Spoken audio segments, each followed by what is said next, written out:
السلام علیکم ورحمۃ اللہ وبرکاتہ۔ اعوذ باللہ من الشیطان الرجیم، بسم اللہ الرحمن الرحیم۔ آج ہماری جہاد نفس کے حوالے سے چھٹی فصل ہے جس کا ذکر اور تذکر سے تعلق ہے۔ شیطان اور نفس سے جہاد کرنے میں جو چیز انسان کی بھرپور مدد کرتی ہے اور انسان سالک و مجاہد کو جس کی پابندی کی بہت ضرورت ہے وہ تذکر ہے، اور ہم اس مقام اول کو اسی تذکر کے ذکر پر ختم کرتے ہیں، حالانکہ ابھی بہت سے مطالب باقی ہیں۔ تذکر، خداوند عالم اور اس کی مرحمت کی ہوئی نعمتوں کو یاد کرنا، اس کا نام تذکر ہے۔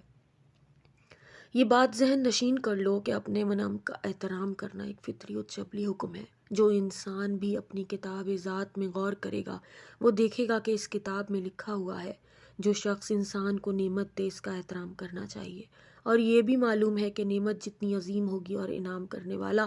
جس قدر بے غرض ہوگا، فطرت و طبیعت کی نظر میں اس کا احترام اتنا ہی زیادہ ہوگا۔ مثلاً ایک شخص تم کو ایک گھوڑا دیتا ہے اور اس کی نظر میں کوئی غرض ہے،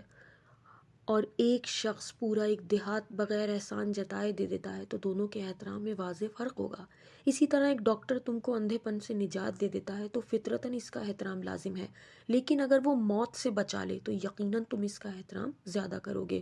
اب ذرا تم غور کرو کہ دیکھو کہ خداوند مالک المملوک نے کتنی ظاہری و باطنی نعمتیں ہم کو مرحمت فرمائی ہیں۔ اگر جن و انس مل کر بھی ان میں سے کوئی ایک نعمت ہم کو دینا چاہیں تو دنیا دینا نہیں دے سکتے، مگر افسوس ہم اس سے غافل ہیں۔ مثال کے طور پر یہ ہوا کہ جس سے ہم لوگ دن رات فائدہ اٹھاتے ہیں اور ہماری بلکہ پوری کائنات کی زندگی کا دار و مدار اس سے وابستہ ہے، اگر یہ صرف 15 منٹ نہ رہے تو کوئی حیوان زندہ نہیں رہ سکتا۔ کتنی عظیم نعمت ہے، اگر تمام جن و انس مل کر اس کے مشابہ کو ہم کو دینا چاہیں تو اس کو دینے سے عاجز ہیں۔ اسی طرح خدا کی دوسری نعمتوں کو یاد کرو، جیسے بدن کی صحت، ظاہری قوتیں، آنکھ، کان، قوت ذائقہ، قوت لاحظہ، یا مثلاً باطنی قوتیں جیسے خیال و وہم، عقل وغیرہ کے۔ ان میں سے ہر ایک قوت کے اتنے فوائد و منافع ہیں جن کی حد و انتہا نہیں ہے۔ مالک و مملوک نے ان ساری نعمتوں کو ہمیں عطا فرمایا ہے، اور لطف یہ ہے کہ ہمارے چاہے بغیر اور ہم پر احسان جتائے بغیر خدا نے یہ نعمتیں دی ہیں، بلکہ صرف انہی پر اکتفا نہیں فرمایا، انبیاء و پیغمبروں کو بھیجا، کتابوں کو نازل فرمایا، سعادت و شقاوت، جنت و دوزخ کا راستہ بھی ہم کو دکھایا،